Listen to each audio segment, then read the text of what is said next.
김동섭의 인사이트 시간입니다. 주식명가 MTNW 김동섭 어드바이저 함께하겠습니다. 안녕하세요. 네, 안녕하세요. 네, 뉴욕 증시는 다소 조금 이제 혼조권입니다. 그리고 이제 공매도 어제 오늘 이틀째 영향권인데 어떻게 보시는지 시장 해석해 주십시오. 일단 미국 시장은 이제 실적 시즌이 영향을 못 미쳤죠. 또 양적 완화를 지속하겠다는 연준의 스탠스도 상당히 좀 좋은 이슈지만 시장을 급등으로 끌어가지 못하는 그런 상황이 있었죠. 그러고 난 다음에 이제 5월을 맞이했습니다. 그러니까 4월에 미국은 나스닥의 다우가 이제 상승해서 마감을 해서 5월에 이제 어떤 식으로 가느냐. 보통 미국 증시 경원 중에는 5월은 팔고 떠나라 뭐 이런 얘기가 있었는데 일단 미국 시장이 다우는 상승하고 나스닥은 하락했잖아요.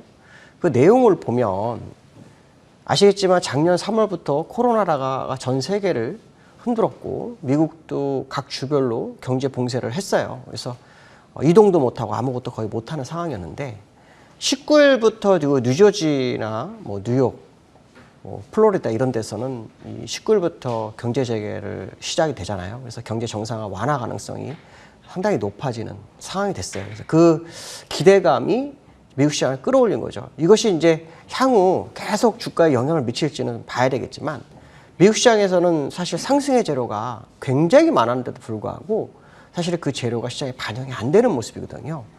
그렇기 때문에 좀 더 뭐 시장을 봐야 되겠지만 어쨌든 코로나로 인해서 시장의 부담감이 좀 덜어지는 것이 현재 미국 시장이다. 그런데 전 세계 시장은 좀 다르죠. 왜 다르냐면 미국이나 뉴질랜드나 이스라엘은 지금 외부에서는 마스크를 벗는다고 하죠. 실내에서만 일부 한다고 하는데 인도 같은 경우는 하루에 40만 명이 나와서 전 세계 1일 확진자 수가 80만 명인데 그중에 절반이 인도에서 나오고 있어요. 그래서 나라별로 코로나 영향권이 전혀 다른 상황이 나오겠구나라는 생각 해봐야 될 것 같고 미국이 완전히 코로나에서 벗어날지는 좀 더 봐야 되겠지만 어쨌든 변종 바이러스라든가 뭐 백신 보급률 뭐 이런 것들에 따라서 시장의 방향성은 나오지 않겠냐 뭐 이런 생각 해봐야 될 것 같고요. 기술적으로 보면은 미국 시장은 추세선에 걸쳐 있다고 제가 얘기했잖아요. 추세선을 맞고 약간 밀렸던 한 2주간이어서 사실 지난주에 5주선에 걸쳐서 끝났어요. 5주선에 걸쳐서 끝났기 때문에 이번 주에 5주선이 붕괴되냐 안 되느냐 아주 중요한 순간이었는데 거기서 일단 양봉을 세워줬어요. 그것까지 좋아요. 그래서 추세 연장선 구간까지 해도 34,200 전후에서 플러스 마이너스 200포인트 정도는 아마 계속 생각을 해야 될 거다 말씀드릴 수 있고요. 두 번째로는 나스닥 차트도 마찬가지거든요. 나스닥은 오히려 쌍봉 분위기가 연출되고 있어요. 차이점이 있다면 5주선을 붕괴했어요. 나스닥. 그래서 나스닥이 이 이전에 코로나 때 계속 먼저 올라와서 주가를 끌어왔는데 이번에는 반대가 될 수도 있지 않을까. 사실 어저께 미국 시장 상승한 종목들을 보면 봉쇄를 풀면서 경제가 정상화되면은 이제 여행도 갈 거고 그러면 항공주, 여행주 또 내수 관련한 백화점, 뭐 메이시스 뭐 이런 종목들이 올라왔거든요. 그러니까 그런 부분들을 보면은 내수 쪽으로 시장이 흐른 건 사실인데 기술적으로 보면은 기술주들은 영향을 전혀 못 받았던 그런 상황이었다. 이런 상황을 봐야 되겠죠. 그래서 이게 만약에 쌍봉으로 진행이 된다 그러면 나스닥이 시장 주도권을 장악할 수 있고 다우가 따라가는 형국이 될 수도 있다. 그래서 아마 나스닥의 어떤 그 차트의 기본적 흐름을 계속 확인해 볼 필요성이 있겠다라고 말씀드릴 수 있고요. 그 다음에 이제 두 번째로는 이제 환율이 굉장히 중요한 자리 싸움을 하고 있어요. 환율이 아시겠지만 1,105원 대까지 떨어져서 제가 아마 그때 1,100원이 깨지고 한 1,096원 정도 밑으로 완전히 흘러버리면 주가가 아주 굉장히 상승할 수 있는 기회가 있을 수 있다. 그렇지만 그렇지 않다면 계속 이 시장을 지켜봐야 된다라고 말씀드렸고 그러면서 그때 뭐라 그랬냐면 한 3, 4개월 동안 작업한 누군가가 있는데 그들이 이걸 너무 쉽게 포기하는 것 같다. 이해가 안 된다라고 했었거든요. 근데 지난 금요일부터 원달러에서 양봉이 쓰기 시작을 해요. 양봉이 쓰기 시작하는데 이 양봉 모습이 굉장히 강해지는 그런 상황입니다. 현재 자리에서 보시면 양봉이 3개가 나왔잖아요. 2개가 나왔고 그다음에 오늘은 그 캔들 안에 갇혀서 양봉이 나왔어요. 근데 지금 요 모습 보시면 양으로 뚫고 내려가던 주가가 일목균엽에서 양운을 뚫고 다시 올라오는 상황이 발생했어요. 이렇게 되면은 위에 올라올 때 저항선들 뭐 21선, 61선 이런 것들이 굉장히 중요하거든요. 근데 저항선의 의미가 없이 뚫어버리는 그 상황이 연출됐다. 그러면 여기서부터 이렇게 작업했던 누군가는 그냥 잠깐 시장을 놔준 거일 거고 결국 이게 다시 올라온 상황이다. 그러면 실제로 제일 중요한 간격은 요 내려오고 있는 200일선 관통이 되게 중요해요. 왜냐하면 지난번 정배월을 완전히 들어가서 200일선까지 가다가 그냥 이렇게 밀렸거든요. 근데 그날이 3월 10일이었고 그때 들어왔던 돈이 외국인 돈이 들어오기 현물 들어오기 시작한 게 3월 10일이었거든요. 그 자리가 딱 3월 10일이에요. 근데 지금 다시 급등하는 그런 모습이 나오잖아요. 그러면은 현재로서 제일 중요한 것은 여기서 60일 200일선까지 못 갔던 원달러가 다시 200일선까지 가는지가 굉장히 중요하겠죠. 그 가격을 한번 재보면요. 200일선 값은 1136원입니다.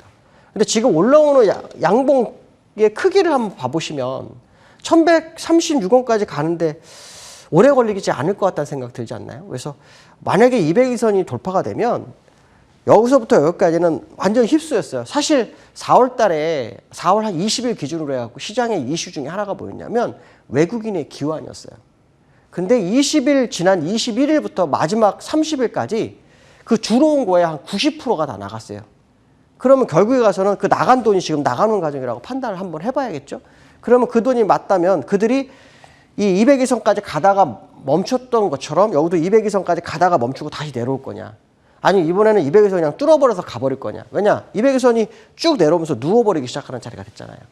그 얘기는 무슨 말이냐면 위험자산이 시장 선호도가 떨어질 수 있겠다. 근데 또 하필이면 이게 공매도 시작이 되는 그 시점에 맞춰지고 있다는 겁니다. 그래서 어저께도 공매도가 국내산 1조 정도가 있었는데 원달러 흐름이 공매도가 맞물리는 거 봐가지고는 1136원 돌파 여부가 만약에 단기간에 나온다 그러면 위험자산에 대한 선호도를 약간 줄여볼 필요성이 있겠다. 뭐 그런 생각을 해봐야 될 것 같습니다. 세 번째로는요. 금방 제가 공매도 얘기를 하다가 말하는데요. 어저께 공매도가 첫날이었죠. 코스피 200 종목, 그 다음에 코스닥 150 종목 기준으로 공매도가 나오는데 150종, 코스닥 150 종목은 어저께 장중 3%까지 빠졌어요. 그러니까 코스닥 전체로는 2.2%가 빠졌고 코스닥 150 종목으로는 3%가 빠졌어요. 근데 이제 빠진 종목들을 보면 그냥 바이오 쪽에 거의 다 몰려버렸어요. 바이오 쪽에. 뭐 셀트리온 형제들, 뭐 시젠, 뭐 이런 시가총액 상위, 코스닥의 상위 종목들. 그 종목들이 내리니까 공매도에 포함되지 않은 바이오 업종 관련주도 다 빠지는 그런 상황이 연출되고 있는데 그러면 이제 중요한 것은 뭐냐면 공매도 하셔서 공매도가 끝났나 벌써? 절대 그렇지 않죠. 시간차를 두고 아마 들어갈 거다. 공매도가 한 번에 일시적으로 뭐 때리진 않습니다. 아마 종목별로 고점된 분위기 된 종목들 아니면 시간을 두고 공매도가 들어올 확률이 굉장히 높기 때문에 공매도가 시장에 발목을 좀 잡을 수 있다는 생각을 해봐야 됩니다. 물론 시장에서는 공매도 상관없이 주가가 갈 수 있다고 생각하는 투자가들도 많이 있을 것 같아요. 그렇지. 왜냐하면 유동성이 많으니까. 그러나 분명한 것은 뭐냐면 이 유동성도 주가를 끌어올릴 만한 재료가 완벽하게 등장을 해야 돼요. 우리나라 공매도 금지가 됐을 때 그 재료가 있었잖아요. 그러니까 재료가 없는 상태는 유동성은 움직이질 않습니다. 특히 이 매수해서 올려야 되는 그런 타이밍에서 유동성이 올라오지만 매도해서 이익이 나는 상황이란다면 이 공매도가 쌍방 쪽으로 다 움직일 수 있는 상황이 될 수 있다. 이런 생각을 해봐야 되겠죠. 그래서 공매도는 제가 볼 때 연기금도 매수 여력이 있지만 아마도 거의 한 달 정도는 시간이 필요하지 않겠나 생각이 듭니다. 왜냐하면 종목별로 어느 종목이 고평가돼서 밀렸고 또 어느 종목의 공매도가 많이 밀렸는지 중요한 것은 뭐냐면 개인들이 가장 많이 산 종목에 공매도가 진입이 되고 있다는 거 이게 굉장히 중요한 상황이고요. 이 개인이 가장 많이 산 종목이 아시겠지만 올해선 삼성전자가 21조예요. 삼성전자 공매도 맞겠어? 근데 여기에서 우리가 좀 한번 좀 생각해 봐야 될 것 같아요. 왜 그러냐면 지금 삼성전자가 요번에 아시겠지만 상속이 다 끝나고 그런 상황이 됐잖아요. 근데 삼성생명법이라는 게 있습니다. 요번에 발의를 3일 날 했는데 이게 문제가 뭐냐면 삼성생명이 삼성전자 주식을 상당히 많이 갖고 있어요. 8% 정도 가지고 있는데 1980년도에 삼성전자 살 때 들어간 자금이 5,400억 정도가 들어갔어요. 근데 지금 얼마가 됐냐면 41조가 됐어요. 41조가 되는데 문제는 뭐냐면 삼성생명에서 보험업이 타사 주식을 3% 룰을 적용해야 되거든요. 3% 룰을 적용하게 되면은 자산 가치 대비 3%이기 때문에 원가로, 그러니까 그 당시 취득가로 계산하면 상관이 없는데 시가로 만약에 계산하면, 지금 뭐 부동산도 아시면 공시 가격이냐 시가냐 뭐 그런 얘기 많이 하잖아요. 그런 것처럼 시가를 매기게 되면은 나와야 될 금액이 31조가 매도가 나와야 돼요. 그렇게 하면 이제 블록딜로 가져가면 상관이 없고, 그렇지 않을 경우에는 경영권 문제가 생기죠. 제가 이제 왜 이 말씀을 드리냐면, 개인이 많은 종목들이 타겟이 어떻게 됐는데 어떤 종목에 악재가 항상 등장하면 그게 문제가 일으킬 수도 있겠다는 거죠. 그러면 삼성전자가 우리나라 시장에서 가장 아시겠지만 주가가 높잖아요. 그래서 이런 부분으로 보면 공매도가 좀 시간이 걸려서 마무리가 되지 않을까. 그때쯤까지는 좀 주의를 기울이는 게 좋지 않을까. 이렇게 말씀드릴 수 있을 것 같습니다. 오늘 여기까지 하겠습니다. 감사합니다.